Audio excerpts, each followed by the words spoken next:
इधर श्री सुखदेव जी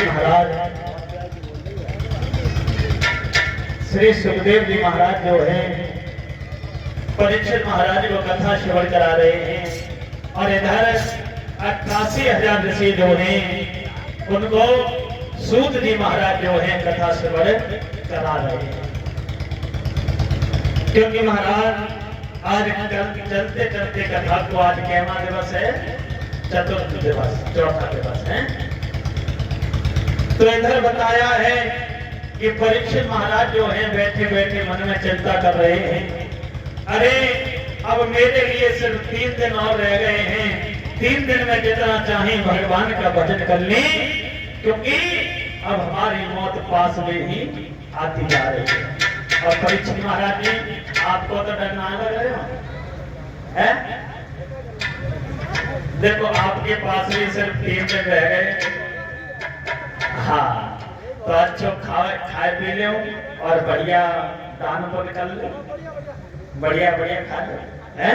हाँ, तो इधर परीक्षित महाराज जी ने श्री सुखदेव जी महाराज से प्रश्न किया कि हे भगवान, आप ने सुनाया कि प्रभु के बहुत छोटे छोटे बेटा भक्त हुए हैं, क्या ऐसा और कोई बेटा हुआ है जिसने छोटी सी उम्र में और भगवान को पाया?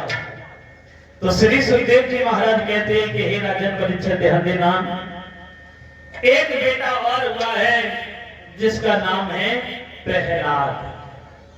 कल की बेला में बहुत ही सुंदर कथा को स्मरण किया ध्रुव बेटा की, और कहा कि प्रहलाद बेटा हुआ, तो कहा कि प्रभु आप यह कथा मुझे विस्तार से समझा दीजिएगा तो हमारे एक एक बात समझ में आ जाएगी। तो इधर श्री सुखदेव जी महाराज परीक्षित महाराज को कथाएं श्रवण कराने लगे हैं, कहने लगे हैं कि 2 भाई थे, हिरण्याक्ष और हिरण्यकश्यप।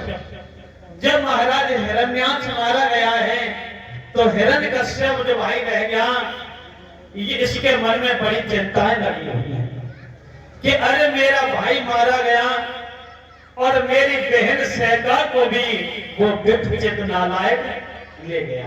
आप इधर ही आ जाओ महाराज जी, सामने इधर ही आ जाओ आप। हाँ, वो विपचित नालायक ले गया है। अब तो उसके मन में सिर्फ एक ही बात खटक रही है कि हम क्या करें।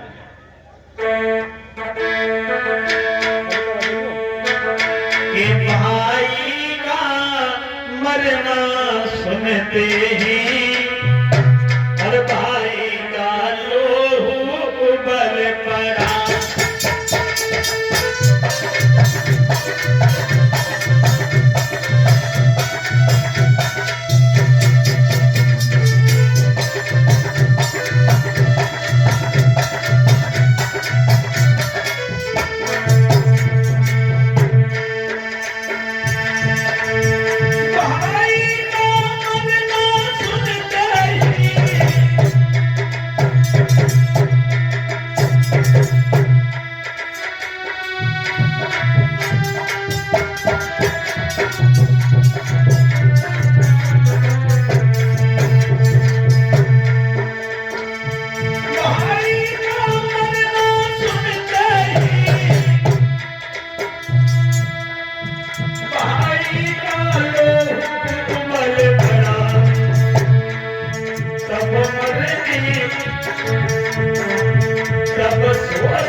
तो उसने एक ही मन में विचार किया, उसने सोचा जीवों का साधारण एक समाचार है, पर देवों पर दे पानी को केवल हमारे तपस्या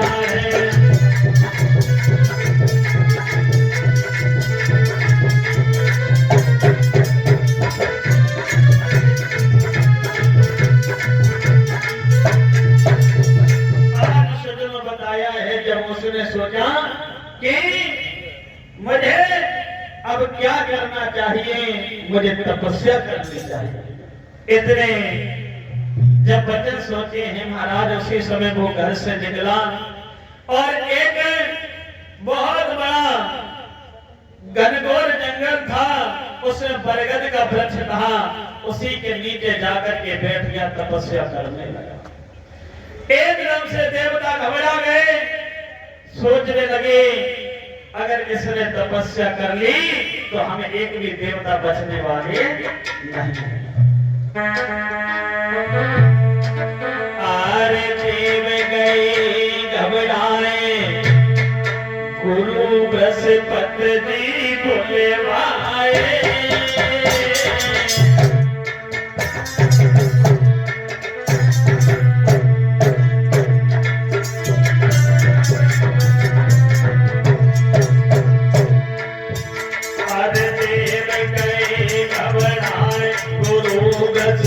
पदवी बुलवाए,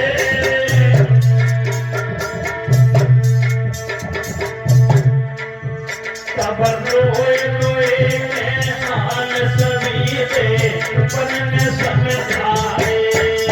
भैया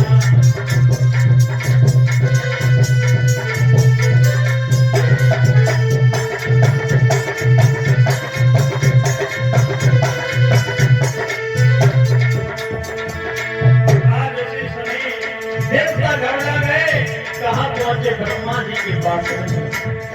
ब्रह्मा जी उसी समय बैठे हुए थे, गुरु बृहस्पति जी कहने लगे हैं कि तुम चिंता मत करो, मैं उसको देखूंगा।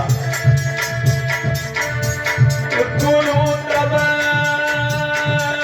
सोता बने आए, महाराज एक छोटे का रूप बना लिया।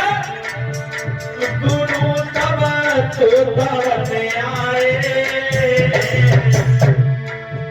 और राम नाम की रटन लगाए, नहीं वचन फरमाए। भैया